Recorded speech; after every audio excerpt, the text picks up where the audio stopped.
Hello hi అండి, welcome to our channel. ఈరోజు మళ్ళీ ఒక మంచి రెసిపీతో మేము ముందుకు వచ్చేసాను. రానున్నదంతా శ్రావణ మాసము, కార్తీక మాసం కదా. సో భగవంతునికి నైవేద్యంగా నివేదించే చక్కెర పొంగల్ ఎంతో సులభంగా, ఎంతో టేస్టీగా ఇంట్లోనే చేయొచ్చు. సో ప్రాసెస్ ఏంటో చూద్దామా. ముందుగా ఒక బాండి పెట్టుకొని అందులో నెయ్యి వేసుకొని చిన్నగా కట్ చేసుకున్న కొబ్బరి ముక్కలను దోరగా వేయించుకోండి. అది వేయిన తర్వాత జీడిపప్పు, అది కాజు, మీరు ఏ డ్రై ఫ్రూట్స్ వేద్దాం అనుకుంటారో ఇప్పుడు వేసి లాస్ట్లో ఒక 2 minutes ముందు ఎండు ద్రాక్ష కూడా వేసి బాగా ఫ్రై చేసి పక్కకు తీసేసుకోండి. అలాగే మనకి అది ఒక గిన్నెలోని ఒక పావు కేజీ వరకు బెల్లం తురిమేసి అందులో కొంచెం ఒక గ్లాస్ వాటర్ వేసి, పాకం ఏం అవసరం లేదు, కరిగి పట్టుకుంటే కొంచెం జిగురుగా జిడ్డుగా అనిపిస్తుంది కదా. సో అలా ఉంటే సరిపోతుంది, పాకం అది ఏం అవసరం లేదు. సో పాకం మరిగిపోయినాక పక్కన పెట్టేసుకోండి. ఇప్పుడు కుక్కర్ గిన్నె పెట్టుకొని అందులోనే మనము ఒక స్పూన్ నెయ్యి వేసుకొని అందులో ఒక 3 to 4 స్పూన్స్ పెసరపప్పు వేసుకోండి. అంటే ఒక గ్లాస్ రైస్కి పావు కప్పు పెసరపప్పు ఉండేలా కొలత చూసుకోండి. అది కూడా పెసరపప్పు మనకి దూరగా వేగితే సరిపోతుంది.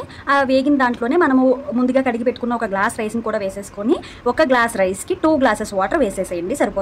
హై ఫ్లేమ్లో మాత్రమే కడిగిన బియ్యం నానపెట్టకండి, వెంటనే వేసేయండి. హై ఫ్లేమ్లో 3 విజిల్స్ వచ్చేంత వరకు పెట్టి ఆవిరి వెంటనే తీసేస్తే మనకి ఇలా రైస్ ఉంటుంది.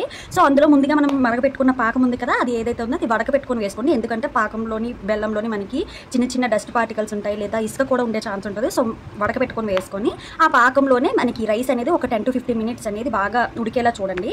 ఉడికిన తర్వాత మనం ముందుగా ఉడకపెట్టుకొని ఉన్నాం కదా, వేయించుకొని ఉన్నాం కదా కాజు, తర్వాత కోకోనట్ పీసెస్ అవన్నీ కూడా అందులో సగం వేసేసుకొని బాగా ఒక 5 minutes పంచదార పాకం అనేది ముక్కలకి రైస్కి బాగా పట్టేలా ఉడకపెట్టుకోండి. ఇలైచీ పౌడర్ కూడా ఒక స్పూన్ యాడ్ చేసుకొని లాస్ట్ చేస్తున్నాం అనగా మనం అందులో ఒక పించ్ ఆఫ్ కర్పూరం వేసుకోండి. ఒక చిటికెడు కర్పూరం వేసుకోవడం వల్ల మనకి టెంపుల్స్లో పెడతారు కదా, ఆ టేస్ట్ అండ్ ఆ స్మెల్ టెక్స్చర్ కూడా వస్తుంది. సో 1 స్పూన్ నెయ్యి కూడా వేసుకొని బాగా కలిపేసి మనం ముందుగా ఉంచుకున్నాం కదా కొబ్బరి ముక్కలు, డ్రై ఫ్రూట్స్ అవి మీద వేసుకొని గార్నిష్ చేసేసుకొని భగవంతుడికి నివేదించుకోండి. అంతే, ఎంతో ఈజీ అండ్ టేస్టీ అయిన చక్కెర పొంగల్ ఇంట్లోనే రెడీ చేసేసుకోవచ్చు. చక్కగా ఇలా ప్రిపేర్ చేసుకొని అమ్మవారికి నివేదించండి. మీరు అడిగిన కోరికలన్నీ ఇట్టే నెరవేర్చేస్తుంది వరలక్ష్మీదేవి. ఓకేనా? By by. మీ అందరికీ నచ్చిందా? అయితే please like, share, subscribe our channel. By by.